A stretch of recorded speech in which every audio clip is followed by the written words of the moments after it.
incidenti in A4 dopo i 2 drammatici schianti di ieri con la morte di un automobilista sloveno. L'appello degli espropriati per la terza corsia, accelerare i lavori, pomeriggio di passione anche in A13.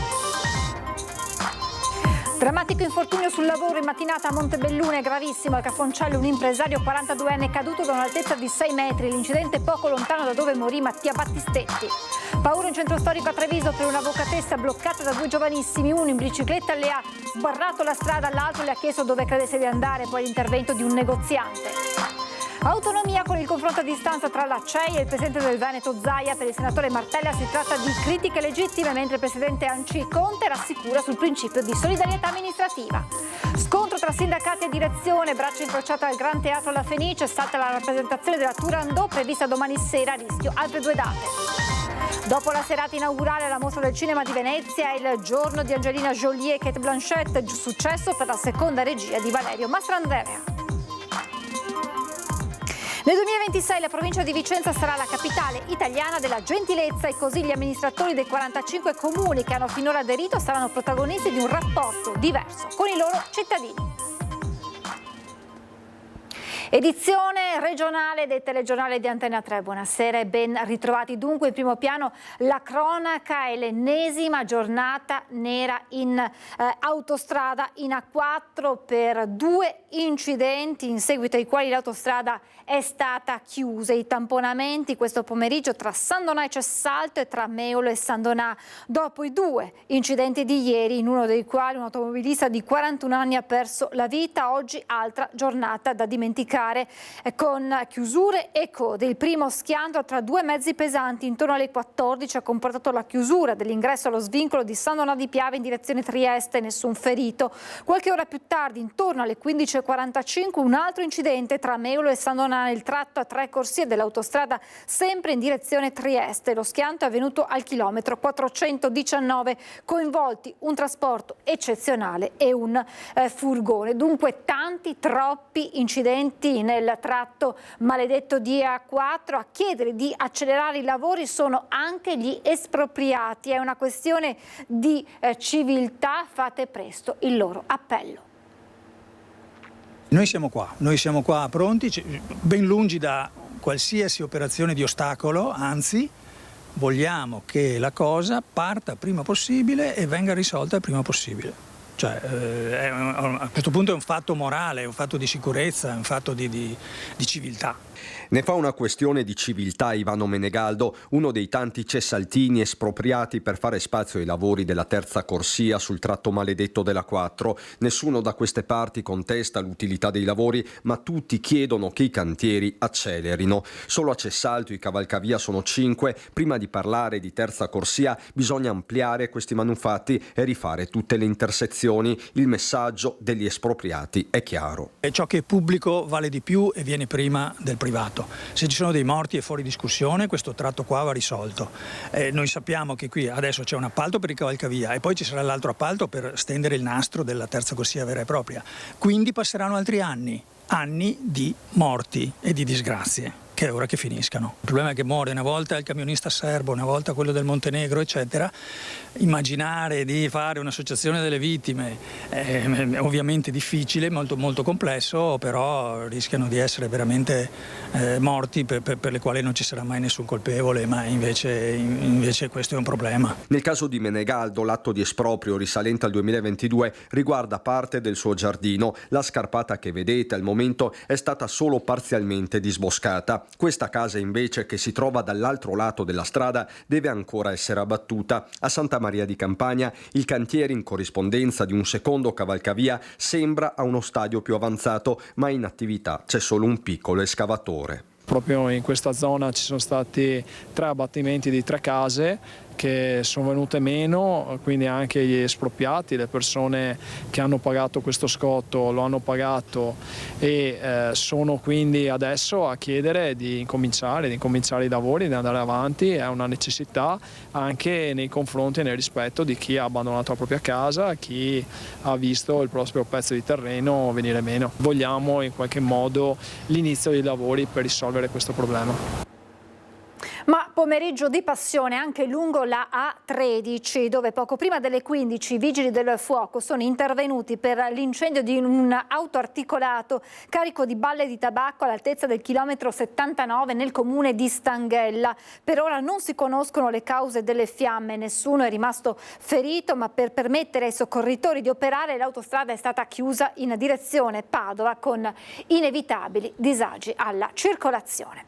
Drammatico infortunio sul lavoro questa mattina a Montebelluna, è gravissimo. All'ospedale di Treviso un impresario 42enne è caduto da un'altezza di 6 metri.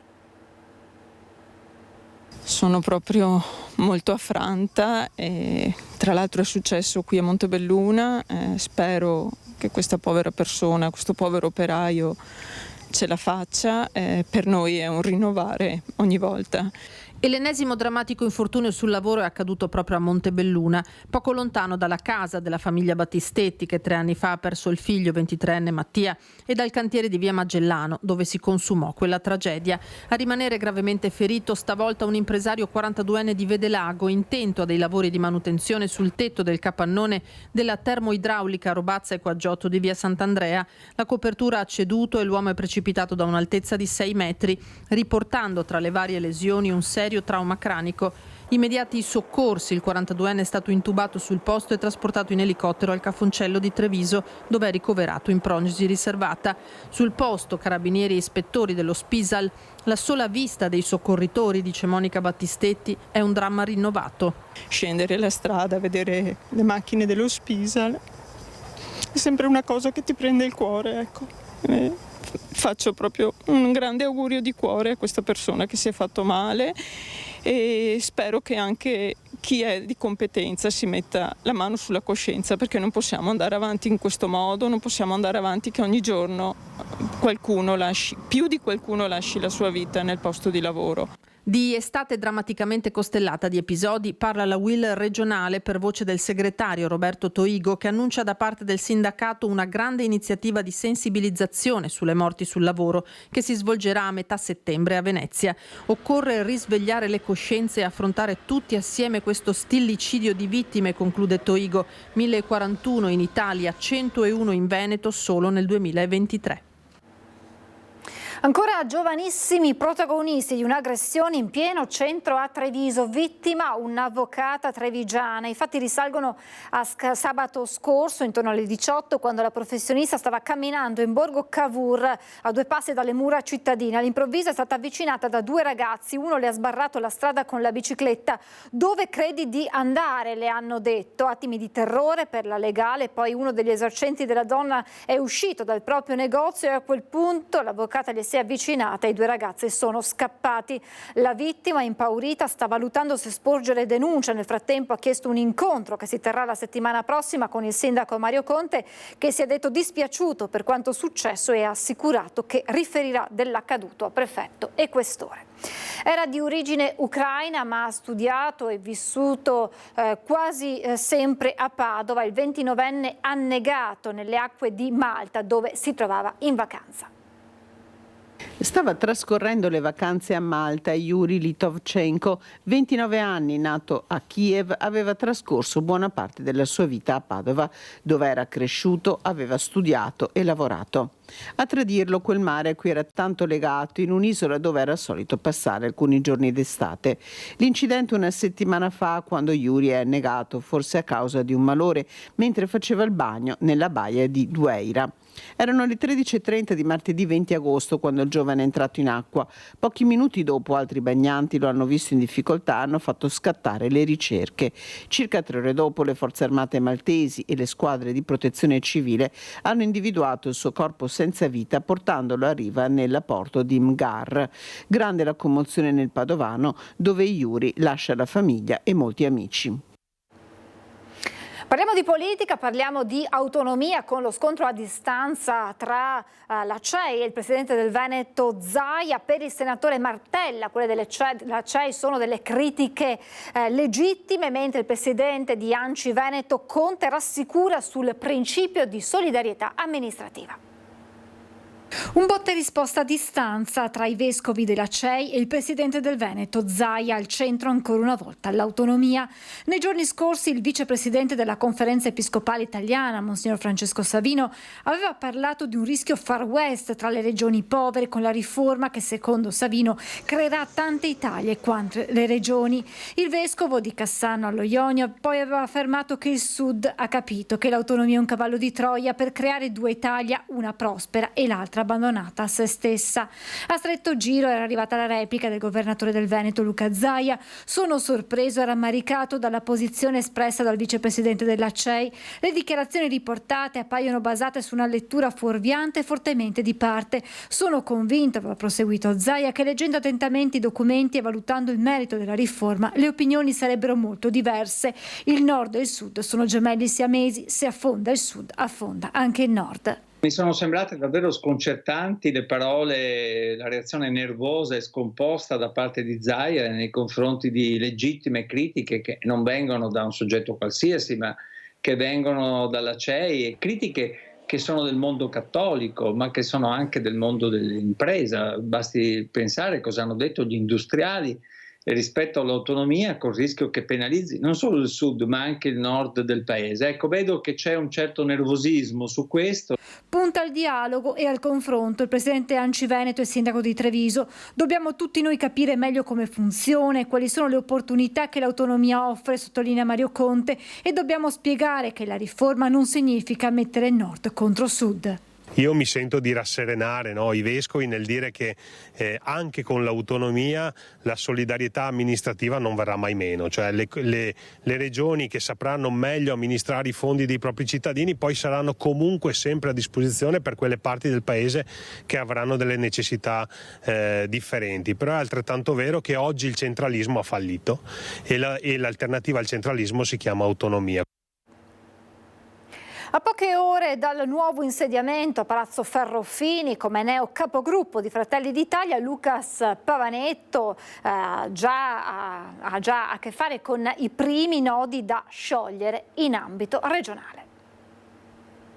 Passaggio importante, io ringrazio naturalmente tutti i consiglieri regionali del mio gruppo. Così Pavanetto sul suo nuovo ruolo in Consiglio regionale come capogruppo di Fratelli d'Italia. A poche ore dal nuovo incarico già i primi nodi da sciogliere, prima fra tutti, a meno di 2 settimane dall'avvio del nuovo anno scolastico, le deleghe lasciate da Elena Donazzan e capire chi sarà il prossimo assessore. È una partita che sta gestendo il coordinatore regionale di concerto naturalmente con il presidente Luca Zaia e il presidente del Consiglio dei Ministri, che in questo caso è il nostro presidente del partito Giorgia Meloni, e quindi tra loro due, nella rosa di nomi che sarà fatta dal coordinatore regionale, poi sceglieranno quale sarà il profilo migliore per essere il sostituto degno di Elena Donazzan. Quindi l'altro tema del momento, anche spinoso, la questione IRAP. C'è stato un incontro con l'assessore Calzavara, che è l'assessore al bilancio, e con questo incontro tecnico abbiamo visto come funziona, tra virgolette, questa richiesta di manovra e quindi quali sono le spese, e naturalmente da questo momento possiamo fare le nostre valutazioni che faremo naturalmente nelle prossime settimane. Pavanetto è anche il segretario provinciale di Fratelli d'Italia a Venezia. Per risolvere il nodo dell'incompatibilità tra questo incarico e il nuovo ruolo ha rimesso il mandato di segretario provinciale nelle mani del partito, che deciderà a sua volta se riconfermarlo come presumibile o meno. A Bibbione presi i ladri di lettini in azione da un paio di settimane in uno stabilimento, a incastrarli le telecamere del circuito della polizia locale. Il capo della banda, un friulano quarantenne di Marano Lagunare. Ecco il video che ha incastrato il ladro di lettini, sdraio e sedie che da un paio di settimane agiva insieme ai suoi complici a Bibbione Pineda, svaligiando quanto era possibile rubare dallo stabilimento Seven alla Bibbione Mare SPA. Il ladro, un quarantenne friulano domiciliato a Bibbione, denunciato dalla polizia locale di San Michele al Tagliamento per furto a piede libero. Insieme alla sua banda, tutta di italiani, sono stati rintracciati dalla targa proprio della sua auto che veniva utilizzata per i furti, grazie al circuito di telecamere comunali del territorio. Stavolta è andata proprio bene, nel senso che c'era un furto reiterato dei lettini una notte, delle sdraio la notte dopo per completare l'arredo del giardino, Le telecamere hanno individuato i responsabili. L'aria furtiva è ritrovata in casa del friulano nel corso della perquisizione di mercoledì 28 agosto, disposta dalla Procura di Pordenone. I raid notturni per tenersi l'aria furtiva per uso personale e familiare, da utilizzare nel giardino di casa o nel solarium. La polizia locale di San Michele al Tagliamento, che tengo a ringraziare molto, e il PM molto velocemente hanno fatto sì che al furto susseguisse una perquisizione domiciliare e abbiamo di nuovo i lettini in spiaggia al loro posto, e questo grazie al lavoro di telecamere e forze dell'ordine. Sta suscitando forte impressione tra i residenti del motello la vicenda del cane sbranato da un lupo. Abbiamo incontrato i proprietari dell'animale ucciso, che non vivono più notti tranquille, lanciano un appello a chi transita di sera lungo le prese. State attenti, dicono, e non portatevi animali al seguito. Quando che la baiaca a notte la poverina. Poverino quanto è abbaiato. E Mojobuk, il pincher superstite della famiglia Parolin. Moito, il suo compagno di giochi, non c'è più, sbranato da un lupo. Siamo sul Montello, lungo la presa 11, nel versante del territorio di Volpago. Eros Parolin descrive così l'accaduto. La notte del 26, lunedì, verso le 11:30, i miei due cani abbaiavano stranamente. Mio padre si è alzato, è andato a vedere, ma non ha visto niente di strano. Invece il giorno dopo, cioè il martedì, alla mattina, purtroppo solo uno era presente. Alla sera ho fatto un giro un po' più ampio, ho trovato i resti del mio cane. E il sospetto che fosse stato aggredito da un lupo viene confermato dalle guardie venatorie. Anche perché il sabato scorso, cioè 5 giorni fa circa, lo hanno visto in una fototrappola praticamente a girarsi qua in zona. Una tesi avvallata dal padre di Eros, che da volontario talvolta pulisce alcuni sentieri nel bosco e che sottolinea che il lupo non è una nuova presenza qui. L'ho visto io qualche anno fa. Ma secondo lei ce n'è uno solo qua? No, minimo 3. Una presenza che cambierà le abitudini di questa famiglia con 2 bambini, ad iniziare dalle passeggiate da fare seguendo i consigli delle guardie venatorie. Non dico che non farò passeggiate, le farò sicuramente ancora, però i bambini devono essere vicino a me e dovrò portarmi qualcosa. Una storia che i Parolin hanno deciso di rendere pubblica per avvisare chi frequenta il Montello di non avventurarsi da soli, con bambini ma anche con cani o gatti. Voglio che si sappi, i turisti, gente che magari anche di sera di notte vengono su in mountain bike, devono sapere che ci sono questi animali che devono stare attenti. Per Orlando Parolin la soluzione è una sola. Bisogna eliminare i cinghiali. Ah, lei dice che la ricetta è eliminare i cinghiali? Sì, perché ancora i guardie caccia che ho chiamato qui mi hanno detto far 3-4 anni, va tranquillo che arriva il lupo. Difatti è arrivato. E questo fatto che hai nipoti... È quello che mi fa fastidio, che mi sfuse per me in maniera narice ai lupi. Voltiamo pagina, braccia incrociate al Gran Teatro La Fenice per lo sciopero proclamato all'unanimità dai sindacati che ha fatto saltare la Turandot prevista per il 30 agosto alle 19. A rischio anche altre 2 date, quella del 13 settembre e del 20 novembre. Il comunicato sindacale parla di cronica incapacità della direzione del teatro di mantenere corrette relazioni sindacali, rendendosi spesso protagonista di atteggiamenti lesivi nei confronti dei lavoratori e di atteggiamento totalmente contrario nelle discussioni in atto. La dirigenza da parte sua dà una lettura opposta dei fatti, ritenendo irricevibili le richieste e le posizioni sindacali. Per quanto riguarda lo spettacolo di venerdì sera, cancellato, le modalità di rimborso per i biglietti sono le seguenti: acquisti online, avverrà automaticamente sulla carta di credito utilizzata entro 30 giorni.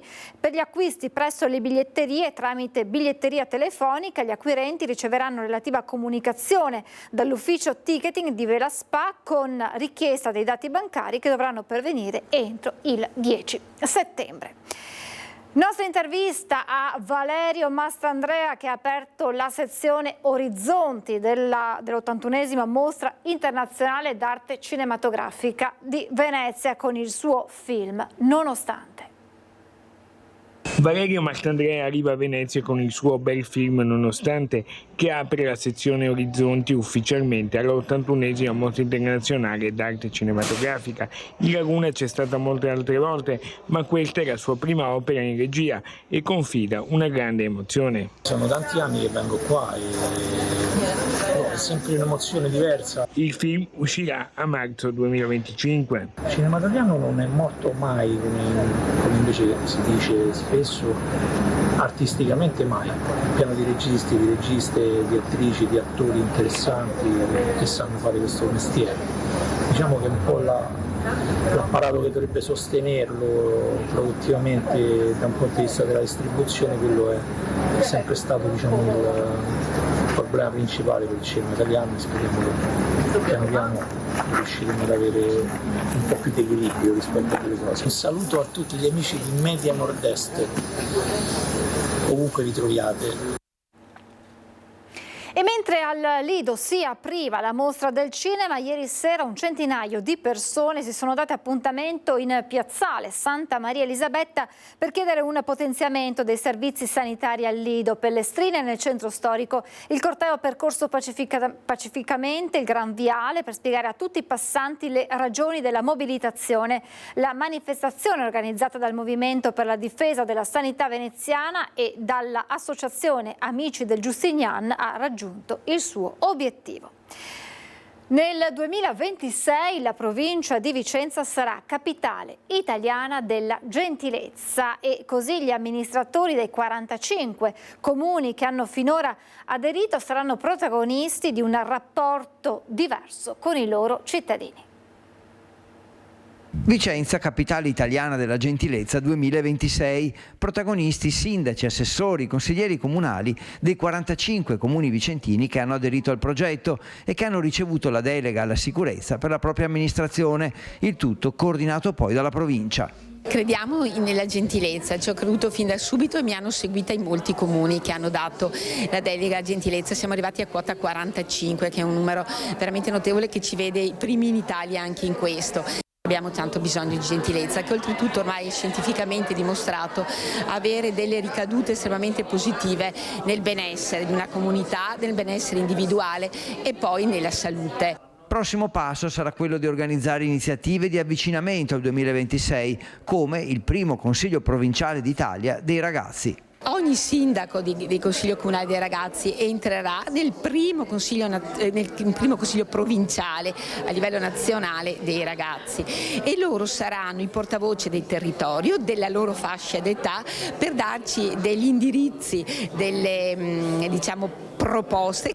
Un modo di far entrare l'educazione civica direttamente nella vita quotidiana dei giovani, ma gentilezza significa anche semplicemente buona amministrazione. Deve essere un modo di amministrare che mette al centro il cittadino e tutte le attività amministrative che fatte con amore e con cura producono gentilezza. Dare ascolto in poco tempo a chi ha bisogno di un rapporto con gli amministratori senza farli aspettare un mese, perché è inutile mettere in moto un'iniziativa di gentilezza e poi i cittadini dicono ma non possono parlare al sindaco, all'assessore. Ecco, quindi una gentilezza come buona amministrazione. E con la gentilezza protagonista noi chiudiamo questa edizione del nostro telegiornale, vi lascio come sempre alla sigla e poi alle previsioni del tempo. Grazie per essere stati in nostra compagnia e buon proseguimento di serata.